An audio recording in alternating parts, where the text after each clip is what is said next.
Legitimately, I just want to gush. I just want to gush about this freaking anime. So we just got done watching the second episode of I'm Getting Married to a Girl I Hate in My Class, and I sung the high praises of this anime in the first episode, and I knew this is a hit, this is a gem. And it's always kind of worrisome when you come across a show that makes such a good impression, because the now hardest thing that it has is to follow up with it. It's one of those kind of damn if you do, damn if you don't scenarios, because if episode 1 is the damn if you don't, right? If it's not really good, or at least good enough to like just entice viewers a little bit to come back for a second episode, even though they might redeem themselves, they kind of lost a lot of people. And then reciprocally, on the opposite side of it is like, well, if you make a really strong impression, then you need to kind of keep that going into the next episode, or you can let your viewers down, like, oh man, so it was a one and done. I am so glad to say that this was not the case. Episode 2 was awesome. It was just, I was smiling just like the whole way through. Look, I'm still cheeky, you know what I mean? Like my cheeks are coming out. I was just smiling the whole way through this episode. It was just fantastic. And my favorite part of this episode wasn't necessarily anything that happened. It was kind of like thematically and like the writing.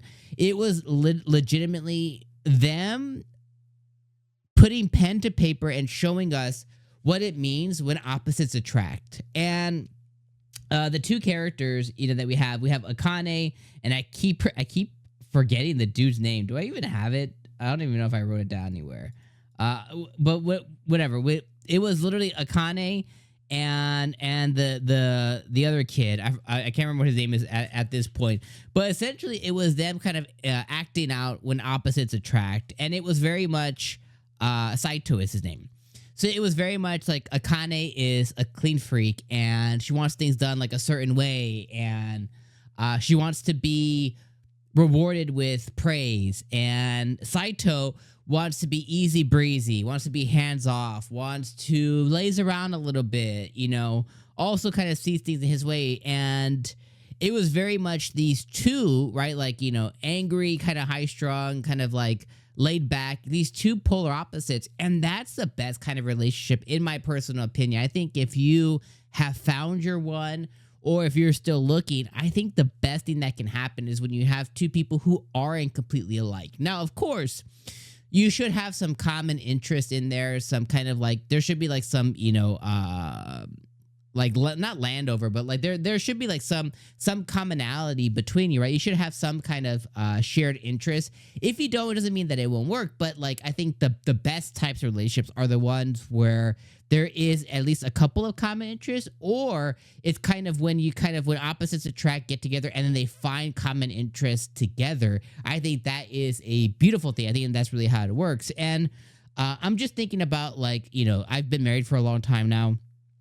And I'm thinking about like my past relationships, and typically the ones that didn't work is when we were too similar, or there was no common interest like at all, and even like after the fact, like we're just too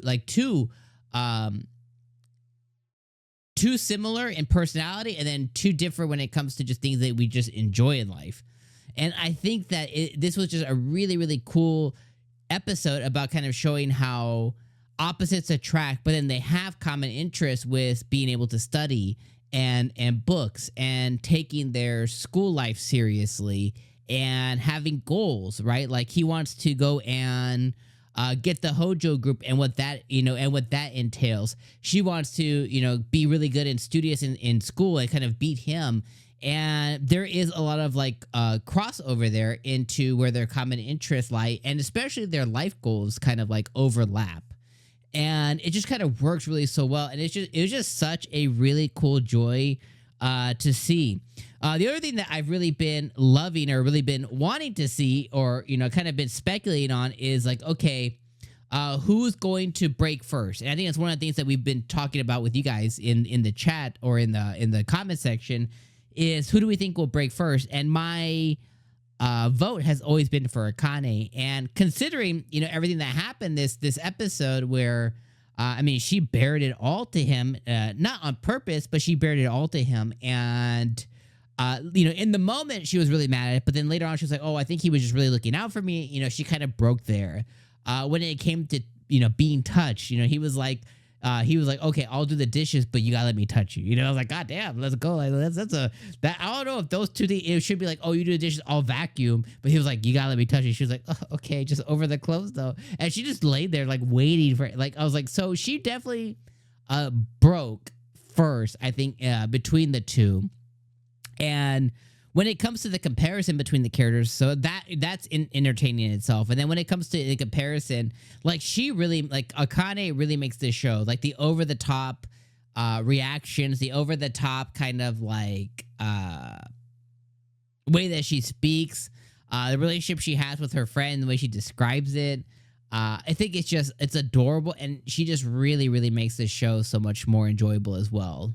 I also really love how at school they're known as like the old married couple as well too, because typically what ends up happening is when you're married or when you're with someone for a long time, you end up bickering and fighting a lot, but it all comes from a place of love, and most people recognize that. They recognize like, oh, they're fighting, but it's not in the sense of two people who typically like really despise each other. It's like from a place of love, and I think I love the fact that they're viewed that way. Cause I'm like that, like you're already 75% there, And then if we skip past to the end of the episode where they're talking about their rules and regulations, I know I kind of talked a little bit about what happened already, but if you skip like towards the end of the episode, they're kind of talking about their what do they call it? Borders, or like the lines to not cross, essentially, like their rules for the house.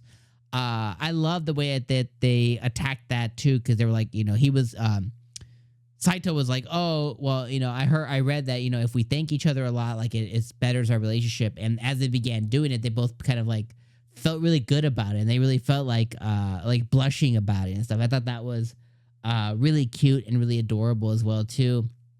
And then just the fact that she wants to be praised for her cooking. And she's like, you can't play like she's scared of video games, like, or like horror games. She's like, you gotta play with it with headphones. And I think it's just so cute. And this episode didn't disappoint. I adored it. I loved it. I think the only, if I were to pass judgment, the only thing I think personally is unnecessary is the cousin / potential forbidden love of the cousin there. Like, I don't know that adds, I don't know if that is a good add or a good plus for this show. Now I do love that the cousin gay, isn't like trying to really vie for Saito. She's more of just like, oh, well, yeah, you can have her and I'll be there too, kind of thing. I don't know how I feel about that, but she's very much like, oh yeah, you can have your cake and then you can eat this too. It's like, oh, well, you're his cousin, by the way. But I do like the fact that she did give him really solid advice on how to approach 𝐒𝐚 and kind of how to make concessions. And she tied it back into being a good CEO, to where a lot of times, being a leader in that sense, it's a give and take with the people who work for you. So she's like, you can practice that kind of thing early. So I love that part of the aspect to her. But then the touching and the extracurricular love that's involved there, I don't know if that is additive to the show. I think it's unnecessary, and it's just like someone's like, well, I'm creating this really cool rom-com, what make it better? A little Winchest. I'm like, I don't know how I feel about that. So that's really the only thing. But anyways, episode 2 was awesome. I can't wait for episode 3. This is easily one of my favorite animes of the season. And yeah, let me know your guys' thoughts in the comments, and I'll see you guys next week. Peace.